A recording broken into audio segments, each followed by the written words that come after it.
High Kanak, কেমন আছো? কেমন আছো বাতিজা? কেমন আছো? আজকে কয়দিন ধরেই কথা বলতে পারি না দেশে। বাতিজা আও আও আও, বাতিজা আও আও, টাকা পাঠাবো ব্যাংকে, আও আও আও বাতিজা আও, টাকা ব্যাংকে পাঠাবো আও।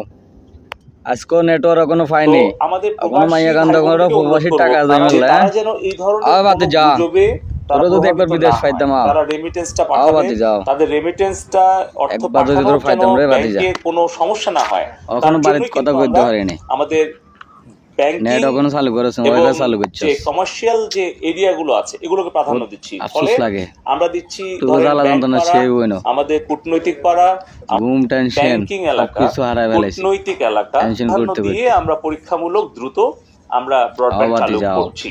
আর সম্পূর্ণ আওয়াতিদের ব্রডব্যান্ড ফুটাও, খুলে দেওয়ার পরেও কিন্তু টাকা ব্যাংকে কিছু ফাটাবো। এলাকায় হয়তো কেবল আমার 2টা রিয়েল আবার বাঁচবো, পুনঃস্থাপন করতে হবে, কেউ তো বাংলাদেশে সেগুলো টাকা আইএসপি পাঠাবেন না গুলো ব্যাংকে, তারা এগুলো আপনি 2 সার্ভে রিয়েল করছে। বাঁচাবেন তো ব্যাংকের বিদেশে এভাবে গিয়ে, আমরা খুব বিকাশে দ্রুত পাঠাবেন না, মন্দিতে আসলে পাঠাবেন। সারা বাংলাদেশে সর্বত্র